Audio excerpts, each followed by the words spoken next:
Welcome to the Bulwark podcast. I'm Charlie Sykes. It is January 5th, 2023, and everything is amazing. And I don't necessarily mean that in a good way. I mean amazing in an incredibly shambolic, chaotic, schadenfreude-inducing way that's also a little bit scary. So joining me to break all this down, once again, Nicholas Confessore, reporter for the New York Times, staff writer at the New York Times Magazine, and a political analyst for MSNBC. Welcome back on the podcast, Nick. Hey, Charlie. It's great to be back.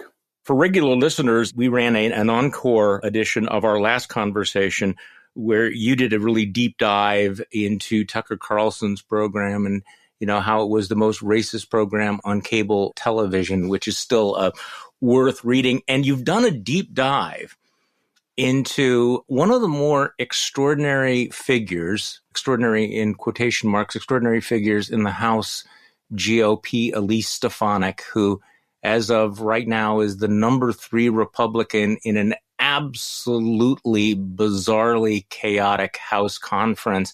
She's gone all in on Donald Trump. She describes herself as ultra MAGA. And I want to talk about that in just a moment. But can we just start with this unprecedented series of events that we've seen? The multiple votes for speaker, something we haven't had in 100 years. Kevin McCarthy continuing to engage in what I've described as self-gelding, surrendering almost on every single point to the crazies in the caucus. It feels at this point as if it's almost irrelevant whether McCarthy survives. I mean, it's not irrelevant, but whoever becomes the speaker is going to have an absolutely impossible job. They'll be the superintendent of Crazy Town. And, for all the people saying, well, we cannot let the crazies win, Nick, my sense is the crazies have already won. And it's kind of remarkable that people haven't fully realized how dysfunctional this Congress is going to be. This is a fight over the worst job in Washington, yes, which is the great irony of it. And I think that to understand how we got here, it's partly the story of Donald Trump and his influence and impact on the party. It's partly the story of the conservative ecosystem on media, right? Which for years and years has monetized a story of betrayal by party elites. And stoking outrage. Stoking outrage. And the product is outrage and betrayal. And I think that what has happened is that with the success for the right on abortion and with the passage of the big tax cut bill in 2017 and total control of the Supreme Court by the right, I think that the party has sort of lost a sense of what the issues are that they're actually running on. And the conservative infotainment infrastructure that exists to peddle this idea that the elites in the party are always betraying the real Americans has taken over, has basically displaced what might be a conventional sense of aims and means and policy. And this perpetual outrage machine predates Donald Trump. And I think your colleague Maggie Haberman made this point on CNN yesterday that Donald Trump thinks that all of this outrage and energy came from him. The reality is it was a pre-existing condition. He was able to feed off of it and latch onto it, but it's taken on a life of its own now, hasn't it? That's right. And look, he was the first candidate for president to really successfully tap into what was already happening in the party. And he did it, I think, in large part on one substantive issue, which is immigration. And so I want to put an asterisk on that because I think that immigration and its discontents is the big substantive issue that has plagued the party. But just beyond that, right, he came in and he's like, wait a second, like instead of being a candidate who's allied with K Street in an open way, who's going to try and tamp down these forces, I'm going to ride them. And he did. And he delivered on that count more effectively than anyone could imagine. He made the White House a spectacle. He made the presidency a spectacle. The things that he accomplished substantively were mostly thanks to Mitch McConnell and Paul Ryan. And now that he is at Mar-a-Lago hanging out with the Potemkin presidential campaign, those forces have resumed. And we've seen comments in recent days from talk radio hosts and others who say, look, it's great that Donald Trump wants McCarthy, but it's not his decision. And I think that the movement that he brought to the fore within the conservative coalition, it took from being a minority perspective to the dominant one. has now outgrown him to a large extent. Well, he's not irrelevant because he still has the power to destroy. So if you and I are having this conversation and suddenly we see that he's issued a statement on Truth Social that McCarthy has to go, that's it for McCarthy, right? I mean, he can still destroy McCarthy. But what do we make of the fact that he tried to save McCarthy yesterday and he did not move a single vote? One of the things about Donald Trump, his reptilian instinct, has been that he's never allowed any daylight between himself and the entertainment wing of the party, the base. So how do we explain what's going on right now? Well, what's happening right now? Because he can turn on Fox News and see that, Tucker Carlson and Hannity are still behind Kevin McCarthy. But clearly, this is a strange moment for him, isn't it? Well, look, I think what we're seeing right now is that at this moment in time, Trump's power to destroy far exceeds his power to build. Exactly. He can still end the career of a Republican running for office. He can do that. But can he put someone over the top? He failed to do it in the general election in these Senate races. The candidates he endorsed in House races all ran several points behind on average the candidates he didn't. So he is both the most potent force and the biggest headache for the Republican Party right now. So let me just play what I thought was really a remarkable moment on the floor yesterday in a series of remarkable moments where one of the most deplorable members of the House GOP conference, Lauren Boebert, who is weirdly enough having a feud with Marjorie Taylor Greene. By the way, I did not have that on my bingo card, Marjorie Taylor Greene versus Lauren Boebert.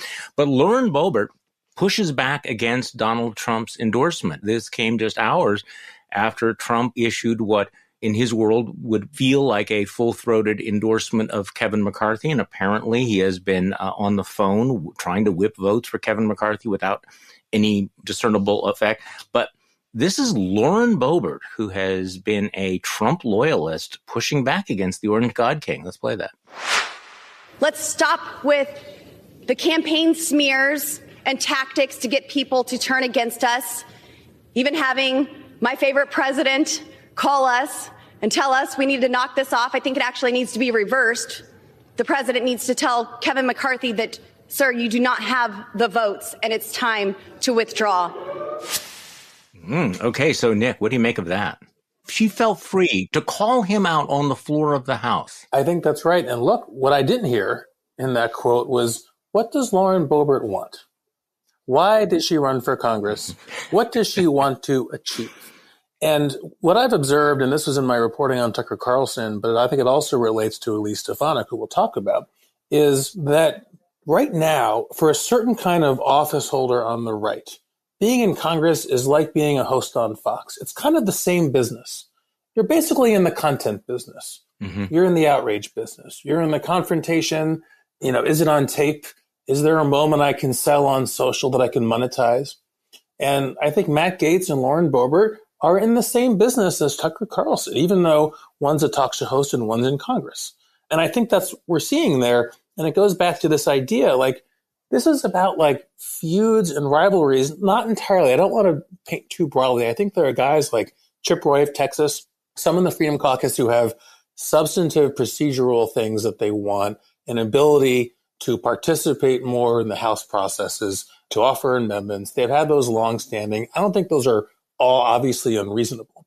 But for some of this crew, I think that the spectacle almost feels like the point right now. No, I think it is the point. And for Matt Gaetz, whether you're in Congress or a host on Newsmax, pretty much does not make a difference. But why did not one vote move? Is there any fear factor? I mean, normally you would have Republicans, particularly in that world. I mean, I described it on MSNBC yesterday. This is the lowest hanging fruit in the MAGAverse, right? Donald Trump calling up Lauren Boebert, calling up people like Matt Gaetz. And yet they didn't feel any compunction whatsoever. I'll tell you why. I'll tell you exactly why.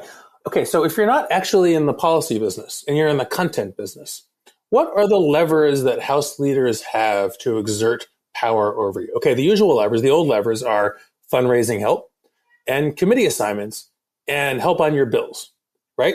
Right. Well, if you live in this infotainment part of the party, you don't need K Street to raise money. You're generating outrage to monetize it on social media and in your direct mail. If you don't want to pass a bill, it doesn't matter what committee you're on, right? And so I think that's the idea. But aren't they afraid that Donald Trump will denounce them? He'll put out a Truth Social statement saying that they are crazies or rhinos or something? But now Donald Trump has to wonder. He was always very good remember at those rallies, right? He used the rallies as focus groups. I'm going to listen. What works? What makes them cheer louder? And I'm going to repeat that. I'm going to give them more of what they want. Yes. He's going to listen to the audience, and he's going to start to wonder, okay, are actually those members who are voting against McCarthy more in touch with what my base wants than I am? That's the question. Well, and also with Trump, there are red lines and there are not red lines. You know, that you could break with Trump on a variety of issues, and Lindsey Graham demonstrated that time and time again. But on the red line issues, like the legitimacy of the election, you can't cross them. I get the sense from the Gateses and Boebert and the others that they heard what Trump said, but they also understood that he has red lines that you cannot cross. But Kevin McCarthy is not that red line right now. I totally agree. Oh, okay. I think that's right. Look, you can't attack Trump, and you can't go soft on immigration, right? And those are kind of the big red lines in the movement that he built, which is now evolving past him. What we're seeing right now on this House floor fight, on the speaker fight, is a movement that now has its own energy and needs and priorities. And Trump is a big part of it, the most important part of it. But he's not necessarily dictating to it. So right before we began this podcast, you tweeted out a link to a piece by two of your colleagues, Lisa Lehrer and Reed Epstein. Can I just read a little bit of it? Because I think it really sort of captures where this House is at, and I think is a good segue into the discussion of Elise Stefanik. They write, after 2 days of chaos and confusion on the House floor, Republicans have made it abundantly clear who is leading their party. Absolutely no one. From the halls of Congress to the Ohio State House to the backroom dealings of the Republican National Committee, the party is confronting an identity crisis unseen in decades. With no unified legislative agenda, clear leadership, or shared vision for the country, Republicans find themselves mired in intra-party warfare defined by a fringe element that seems more eager to tear down the House than to rebuild the foundation of a political party that has faced disappointment in the past 3 national elections. Even as Donald J. Trump rarely leaves his Florida home in what so far appears to be little more than a Potemkin presidential campaign, Republicans have failed to quell the anti-establishment fervor that accompanied his rise to power. Instead, those tumultuous political forces now threaten to devour the entire party. I think that's really a smart analysis. I mean, and it really goes to the heart of this, that there is no legislative agenda. There is no clear leadership. There is no clear vision. And so there is this huge vacuum for the extremists, the crazies, the grifters, the self-promoters. So I went back this morning and, doing some reading on the Contract with America from 1994. And people kind of forget a couple of things about it, right? With Newt Gingrich and the contract. Almost everything in it was extremely popular in a basic way. Yeah. They actually wrote bills. They had detailed bills. Each plank in that was like a piece of legislation. There was a child tax credit. There was a balanced budget amendment. There was a tort reform thing. There was a Job Creation Act. When you look at what House leadership did for this run-up, and no one can remember what it's called anymore because nobody cares about it. It's not a real document. But they were like, we'll take on Bidenflation by cutting wasteful government spending. And that's fine as far as it goes, but how far does it go? That's substituting like a basic idea of conservatism for an actual program to run on. And I think the thinness of the McCarthy-Stefanik message, right, that whole thing they did, reflects the lack of consensus that you're talking about, the inability to come up with a policy agenda. And look, as I was reporting out my story on Elise Stefanik, just as a way of illustrating it, I asked every Republican I talked to in the story in Washington, what's the hot free market healthcare idea right now on the right? Like, what's the idea bubbling up, the big idea? And I could never get an answer because there wasn't one. Like, when you think about it, like, this is the biggest issue probably for a lot of people aside from inflation. What's the conservative movement response? What's the big idea? There are certainly people out there at think tanks who have ideas. But the fact that I can't think of what's the up and coming thing, right, that the party is coalescing around in a substantive way. It just shows you how, again, Trump moved the party so far away from the idea of a party as a vehicle for policy and so deeply into the notion of a political movement being essentially a roadshow, right? A series of rallies, direct mail, that I think Kevin McCarthy is sort of paying the price for that in a way. Well, and of course, in 2020, the Republican Party decided not to even have a platform other than whatever Trump wants, which, of course, was a towel. Okay, so this is what makes the story of Elise Stefanik even more extraordinary, because she was considered the model moderate millennial, right? She is what Paul Ryan called the future of hopeful aspirational politics in America. She was a policy wonk, a very bright woman. And yet she has now gone all in on the politics that you have just described. So your piece, your major deep dive is called The Invention of Elise Stefanik. So let's just walk through this.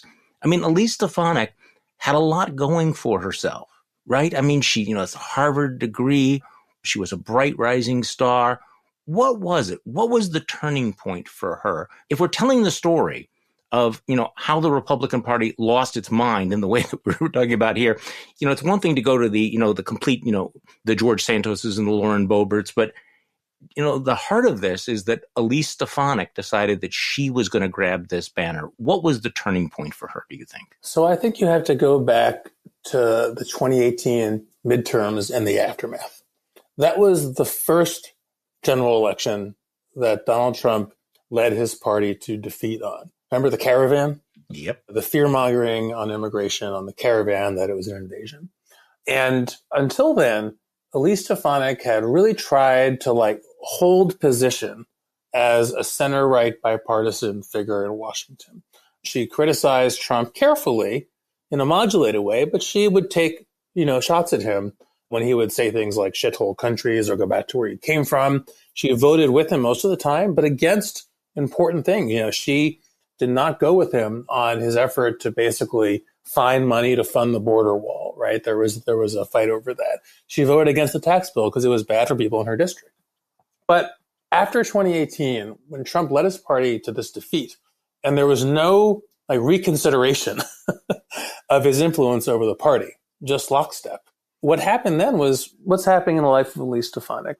She's now in the minority. Paul Ryan, her mentor, has basically retired early. She is being attacked on Fox and from the right for being a squish. Her friends from Harvard, her kind of center right and left friends, are all saying to her, come on, stand up to this guy. You got to go harder. And she's thinking, I got to hold position. And yet, what are the rewards for trying to occupy that center right space in the Republican Party on the Hill in 2019? Nada. There are no rewards. Sense of integrity, purpose. Yeah. Well, there are no political rewards if you're an ambitious person, if you've been talked about since you were elected as a potential future speaker. All of a sudden, you're in the slow lane. A friend of hers described it to me using a metaphor. He's like, you're the A student all your life, and all of a sudden, you're in class, and this substitute teacher shows up and is just falling asleep at the desk and doesn't care if you did the reading, doesn't care how smart you are. So what do? Well, she joined the kids at the back of the class, in a sense.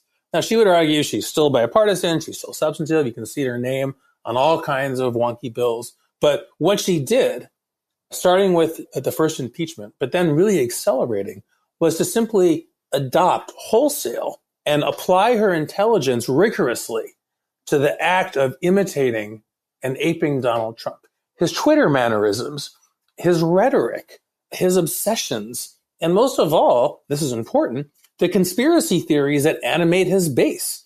She made an allusion to QAnon. She went from being an immigration dove to, putting ads on Facebook that reference replacement theory, which, as you know, is this idea that there were elites in America who were conspiring to replace, the native-born Americans with a new class of immigrant serfs. To go from, I want to force a vote on DACA in 2018 to replacement theory in 2021 shows you the journey and the ambition at work. As you wrote, she embarked on one of the most brazen political transformations of the Trump era. And her reinvention has made her a case study in the collapse of the old Republican establishment and its willing absorption into the new Trump-dominated one. But I think part of what was extraordinary about her transformation was it was so complete and it was so utterly shameless. I mean, she became this fervent apologist. She adopted, as you point out, his style. The adoption of the conspiracy theories. It wasn't simply enough for her to move right. She had to adopt all of the memes. It was almost as if she was reverse engineering what Trump had done and said, how do I get on Tucker Carlson's, good list? How do I get on his show? And the extraordinary thing about it is all of this has worked for her. I mean, others may look at this as humiliating and embarrassing, but she rocketed from the back bench to the number 3 House leadership position as conference chair. So in terms of a blueprint for success, she figured it out, didn't she? I mean, this is what works. It absolutely worked for her, and it's worked for her so far. I think an interesting question is whether it continues to work for her. I don't think there's anybody, including Kevin McCarthy, in the leadership ranks of the GOP right now who has tied themselves more thoroughly to Trump as a person, whose success is more intimately bound to whether Trump himself rises or falls. That's why she remains, one of the only senior Republicans to endorse his bid for president. And she preemptively endorsed him. She endorsed him before he declared back in November. She's made her bet. And I think it'll be interesting to see, and I'm not going to predict, if that continues to be the right bet. Because as we've been discussing today, it's not clear if he has the hold on his party that he might have had 3 years ago, 4 years ago. And it's not clear whether he can build in addition to being able to destroy. Well, what is interesting about that particular point is that, since Trump announced his reelection campaign, he has not cleared the field. No major candidate dropped out of the race. He has not been flooded with endorsements. So Elise Stefanik doubling down by endorsing him before he even got in seemed to me to be a signal that her ambition has not yet been satisfied. I, at this point, wouldn't be surprised if it was a Trump-Stefanik ticket. I mean, do you think that's what's on her radar screen? Well, look, one thing that I found in my reporting, and although her campaign lied about it at the time, as soon as she was elected and won the primary in 2014 for her House seat, her campaign registered Stefanik for president, Stefanik for Senate. They clearly had in mind this long and successful career, and she clearly did too. What I think is interesting is her choices have to some extent locked her into the path she's on now. She has gone MAGA so hard that I think a successful statewide race in New York is all but impossible to imagine. She's not going to be governor. Mm-hmm. She's not going to be senator. I could be wrong. I could be surprised, but I think that'll be hard. And Lee Zeldin has handled this stuff very differently, right? And he came pretty close in 2022. So then what's left for her? She can rise through the House leadership, and she might, although again, it's kind of a poison chalice. We'll see what happens. Or she can hook into Trump to be his running mate or his cabinet secretary somewhere. Now, I think that's why she was really early last year, I should say, in endorsing his not yet announced campaign. He's kind of her ticket out of the House. She's kind of locked into that path. What I think is ironic is in my reporting, I saw all of these clips in the New York Post and Politico, great outlets, all of them saying, she's a potential candidate for VP. And so I made some calls on this. And what I found out was that at Mar-a-Lago, that's not really a serious idea. They look at those stories and see them as plants by Stefanik's comms team. And that, as is often the case with Trump, his loyalty goes kind of one way.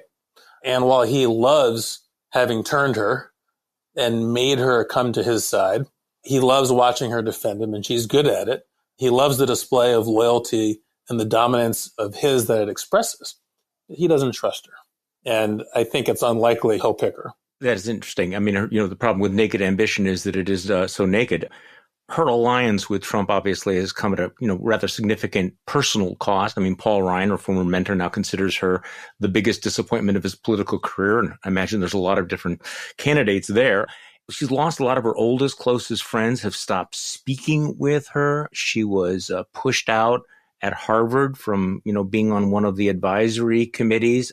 part of it is how zealous she's become. So, I mean, talk to me about this, because what I found interesting is she's declared herself that she's ultra MAGA, and she has gone out of her way to endorse, that candidate from North Carolina who endorsed the execution of people responsible for the fraud of Trump's defeat. She endorsed George Santos. She attacked the White House and House Democrats and the usual pedo, as in pedophile, grifters for the infant milk shortage. She warned that the surge of Haitian immigrants would overthrow our current electorate and create a permanent liberal majority in Washington. I guess part of it is that she has become so shrill. And given her background, given her education, given the fact that she was one of the people who was working on Reince Priebus's post-2012 autopsy, what is going on in her mind, do you think? I know you've given a great deal of thought to this. Is there any sense of personal embarrassment, or is it just like, I'm all in, which means that I need to be more all in than anybody else who's all in? Just imagine, Charlie, if all of your closest friends, right, in your personal life, were telling you and signaling to you that you were going on like a terrible path, that you were losing touch with yourself, and implored you, pleaded with you over years, like, please don't do this, please stop. And you said, nope, I'm going for it. If all my friends were coming to me like that, and that's what my reporting shows, is that, for years, more and more, and over time, people dropped away from her, but they would say, this is not you. And she would say, well, you don't get how hard this is. I'm trying to keep this balance. What I think is interesting is that although she clearly has no genuine attachment to Trump populism, and she thinks Trump is a whack job, as she called him to a friend in a text message that I saw, she has never acknowledged, and still doesn't, I think, that there has actually been a change. Her private story and her public story is, I'm the same person I've always been. So she's responded to this upheaval in her life, first of all, by just shedding friends and colleagues and advisors and mentors, and then telling herself and the public a story that actually, you people are out of touch, you don't get it, I'm serving my district. And there's a kind of a brittleness to it that I think you didn't see earlier in her career. If you look at early Elise Stefanik, there's this charming and earnest quality to her that kind of went with the intelligence. And what you see now is something kind of brittle and harsh. Well, I think in part of it, it's artificial, right? I mean, she's playing a role that is not natural necessarily to her. This is water under the bridge now, but remember when Mitt Romney, said I was, I'm severely conservative? That's exactly what I was thinking of. Yeah. And you could feel him trying to reach for the language that didn't come naturally to him so that he could get people to identify with him who didn't normally. And when she goes out there and says, I am ultra MAGA, I'm proud of it, there is not a single person who knows her who believes for a second that is anything but a theater. And it makes them laugh, but also cry, because for people who have known her forever, it's like, this is not you. This is not who you are. And for what? That's the ultimate question. For what? And this is all very, very recent. As you point out, as recently as the 2020 campaign, I was amazed to read this in your reporting that she'd offered unsolicited advice to Pete Buttigieg after the Democratic debates and asked whether she might be considered for a cabinet job if he won. I mean, this is not that long ago. Yeah, and this was happening during the 2019 impeachment. At that point, again, it happened quickly, but it did happen in a couple of stages when she made the move. And at first, I think she genuinely thought that the impeachment drive, the first one especially, was unjust, that it was also theater, that Adam Schiff was corrupt, that the rules were rigged, and that she was going to attack the process. And she told friends in the run-up, look, I'm going to take a bigger role in this. I'm not going to carry Trump's water. I think the process is really wrong. And then I think she found that if she carried Trump's water a little bit, the money just kind of came flooding in. My God, she raised so much money. Yeah, so that's my question, whether that was her star turn, because that's the way I remember it, that she was reasonable, moderate, and then she played this role defending Trump. And immediately, she made these theatrical interjections and Fox just loved her. Trump loved it. Trump goes on Fox and Friends and says, I know a lot about stardom. She's a star. She raised all these grassroots. So, was that the moment where she looked around and go, wow, this is cool. This is the kind of celebrity and attention that I've always craved my whole life. Was it pre-planned or was it a reaction to, I'm enjoying this. I'm going to ride this roller coaster now? I think it was more the latter. I think as one friend who talked to her around then was telling me, she didn't intend to travel as far as she did. She's like, I'm going to edge out here. I'm going to offend him. And then all of a sudden she found herself in front of this whirligig, right? This contraption. And she was like, well, if I just crank it up more, then more money comes in and more adulation and more praise. And if I crank it a little bit higher, I get even more money and more adulation and more praise. And for a person who had been caught in the middle in her mind, who is occupying this untenable space in the House and in politics, who is basically being criticized for being a squish and not strong enough against Trump at the same time, to suddenly be beloved, I think it takes a lot of strength of character and a sense of why you're really there to hold fast. And I don't think she did. I think she wanted to be in the room, and now she was in the room. She's definitely in the room. Okay, so this is where it brings us back to what's happening with the House writ large, how she personifies so much of this, that once you get yourself into that world, once you have, fed the fires of outrage and you're part of that machine, you have to keep feeding it, don't you? To a certain extent, you become a prisoner of that. They demand certain things. So, for example, she thought she would sort of edge over a little bit by Christmas. She's tweeting "Fire Fauci, save Christmas." She's buying the election laws. She's, tweeting about, dead people voting, all of these things, because that's what now this base and this outrage machine demands. In some ways, that's what's been happening to the House Republican Conference, to Kevin McCarthy, is that, those are my people. I'm their leader. I need to catch up with them. Again, it comes back to this idea of the infotainment complex. And I'm not saying that to belittle its power at all, but fundamentally, it is an outrage cycle. There has to be something to be outraged about. Right. It's got to be, they're trying to cancel Columbus Day. It's got to be trans kids. It's got to be woke. It's got to be something. There's always got to be something, because the engagement apparatus for cable TV, for talk radio, for social media, for direct mail, for email marketing, something terrible always has to be happening. That's how you get the money. That's how you get the eyeballs. And that has been a feature of the right since the 70s, a feature, right? There's always been that direct mail culture on the right. And there's been talk radio for decades and decades. Sure. But man, it has really become systematized, and it's become it's almost taken on a life of its own. You kind of can't escape the outrage cycle because it has to be fed. That's why it's impossible to lead the House Republican caucus, because in the absence of a strong counterweight of a policy agenda, here's why we're here. Here's what unites us. Here's our agenda. In the absence of that, the need to play out the theater of outrage every day and find new targets, eventually those targets become the leadership itself, inevitably. Right. And it goes faster and faster. Okay, so let's talk about Stefanik, Liz Cheney, and the price of loyalty, because, of course, one of the most dramatic reversals of this party, indication, again, a warning of how we would get to where we are right now, the ouster of Liz Cheney. Did Elise Stefanik set out to replace Liz Cheney? What role how did she end up, given her lack of seniority, how did she end up as the number 3 member of House leadership? Well, I think there were a couple things going on. First of all, as you remember, Liz Cheney survived the first vote to oust her. It was a roll call vote, and she had a lot of support. And at the time, she had been saying, we've got a deep six Donald Trump. We got to stand against this. And then after she survived the first vote, she kept saying it because she believed it. She was like, Trump is not the future of our party.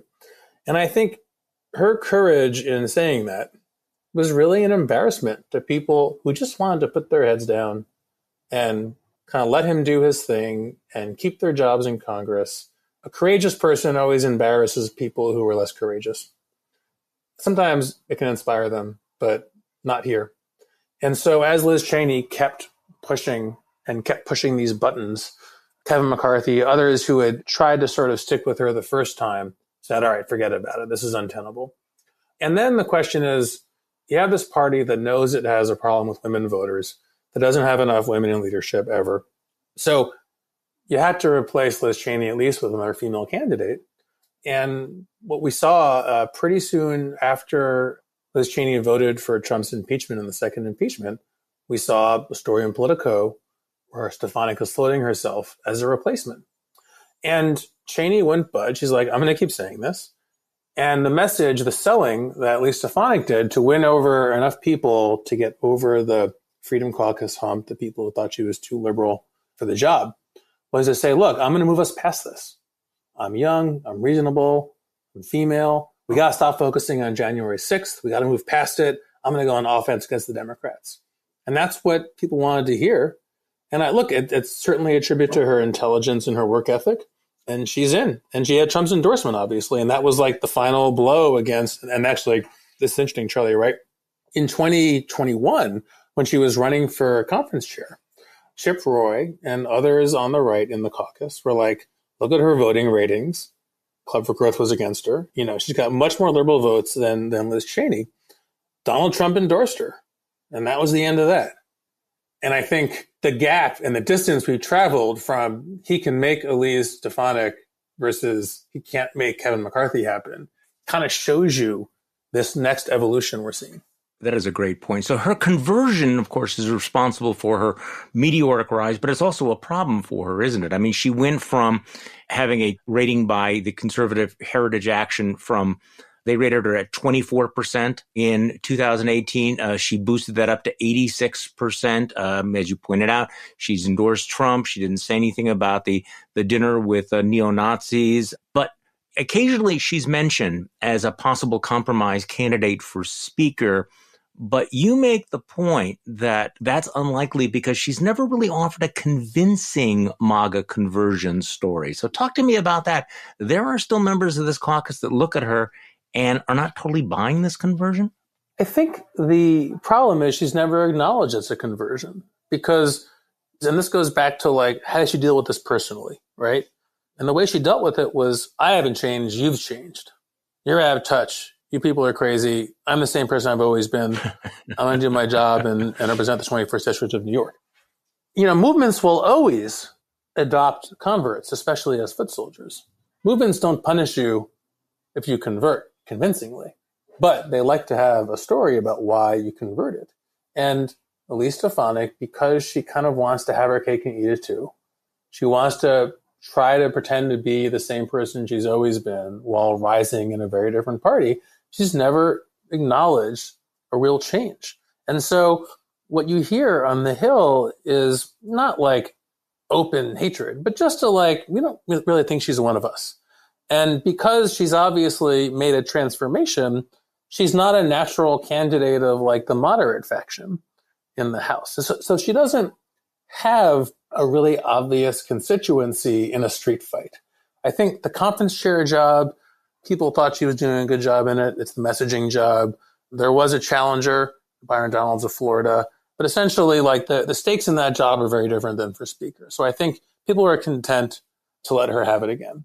What's interesting is she was thinking about running for House Whip, and she basically backed out of the race because in a street fight, the conservatives wanted a true believer. And the moderates don't trust her anymore. And as you pointed out before, you know, Trump loves the fact that she defends him all the time, but he doesn't necessarily trust her. And this, of course, is the problem of somebody who is a complete shapeshifter. So let's go back to Kevin McCarthy because, you know, he's front and center at the moment.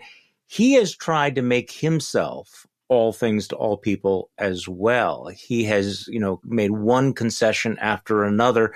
And yet it seems that the more concessions he makes, the weaker he looks, that it turns out that you cannot shrink yourself into a position of power. So talk to me about the leadership right now, because, you know, Elise Stefanik has done everything she possibly can to get power. Kevin McCarthy is willing to be anyone, say anything to be speaker. And at the moment, it's not working for them. We have to be real about one thing. If Republicans had won 15 more seats, right, in Congress, wouldn't be having this conversation. Yeah, easy. Everything is made impossible by the narrowness of the majority. But then you have to ask, why is the majority so narrow? That's Donald Trump. And so I think the dilemma for Elise Stefanik, for Kevin McCarthy, is the same as for the party as a whole. Do we bind ourselves to this potent but ultimately very handicapping force? Or do we bite the bullet, take the short-term pain, set ourselves free, and go win elections? And I think that's what we have to wait and see unfold. Yeah, but they've had so many opportunities to do that before now, and they've taken none of them. And we've seen that story before, right? For years now, since 2015. But now, I mean, political parties do exist to win, and maybe not anymore, but I think that's the big question. Now, you're asking me, could there be a Speaker Stefanik? It's certainly possible. She appears on these lists in the way that, like, people just appear on these lists, right? Reporters are like, who could it be? And they kind of pick the obvious people. She's one of the obvious people. Maybe if the marginal opposition, right, the edge cases against Kevin McCarthy are really about Kevin, right, as they say, then sure, maybe a fresh start, somebody who is obliging, who will give them what they want and isn't Kevin McCarthy, then gets the votes. Maybe everyone's just exhausted. I don't know why it wouldn't first be Stephen Scalise, but who knows? I think the question is, okay, then for what? What will the House do? And I'm sure if they get this together and elect a speaker, we'll see a lot of investigations of Hunter Biden. Will that keep the majority? I don't know. I'm not a politician. But the fundamental big question is, like, what do you do about a problem like Donald Trump? This is what makes it so interesting, because Elise Stefanik has given everything away on her bet. She's pushed everything into the middle of the table, betting on Donald Trump. I can imagine other people taking exit ramps. I can't imagine her at this point. So she's all in. She made this bet. What do you think is going on in her head right now? I think what's going on in her head is, I sure hope that I made the right bet on Donald Trump, and I sure hope he's the nominee. Okay, I'm going to wrap it up there. Nick, thank you so much for coming back on the podcast. We always appreciate it. And thank you all for listening to today's Bulwark podcast. I'm Charlie Sykes. We will be back tomorrow, and we will do this all over again.